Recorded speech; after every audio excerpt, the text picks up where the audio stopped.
I'm glad that you are here and that you realize it's important to appear before Congress and answer questions. We have had some difficulty getting administration people to appear before Congress.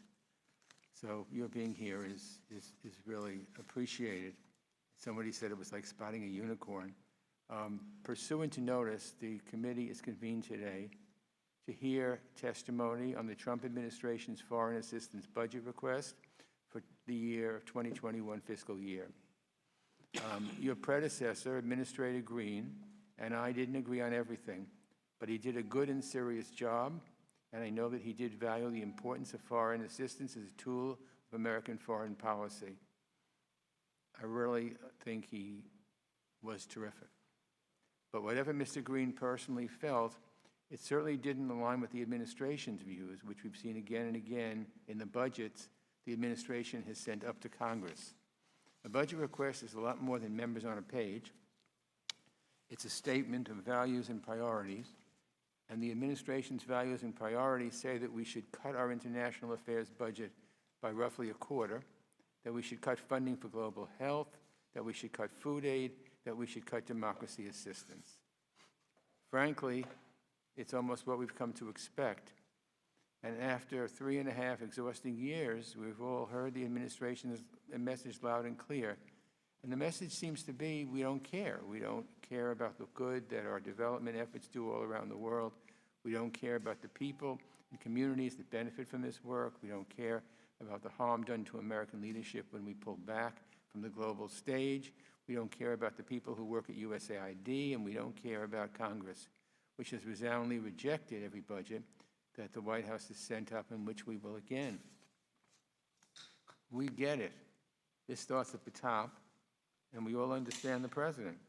One of the reasons I think foreign assistance is so important is that it's a reflection of our country's compassion and generosity, the character of America that's at the heart of our foreign policy when we're at our best.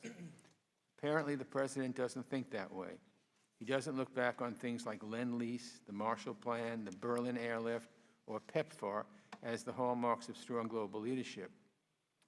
This is a president who praised the Chinese government's tactics after Tiananmen, who writes off most of a continent using a term that I won't repeat here, praising the Chinese government's tactics after Tiananmen.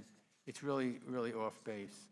So unfortunately, we know what to expect. We know to expect a 50% cut to family planning because the administration's crusade against women's health says it's better for women and girls to die rather than to have access to reproductive services. We know to expect reduced assistance to Central America because the administration has an anti-immigrant agenda that says we should scapegoat desperate people rather than get at the root causes of migration.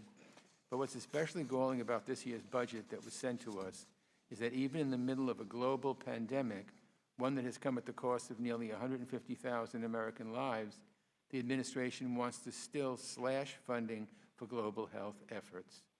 The slight increase requested for global health security is good, but it's overshadowed by massive proposed cuts elsewhere. Taken with the administration's withdrawal from the World Health Organization, which despite its flaws, I believe is the international body best equipped to coordinate a global response to COVID-19, it's almost as though we're waving the white flag. So, Mr. Barcer, I'm afraid you're a nice guy, but you're going to run into a little bit of skepticism today as you try to make the case for this evisceration of our foreign assistance budget. I think we're also going to need answers from you about a number of troubling management decisions that you've apparently made since taking over for Administrator Green. So I'll soon recognize you for 5 minutes to summarize your opening statement, pending which I'll yield to our ranking member, the gentleman from Texas, Mr. McCall, for any opening remarks he has.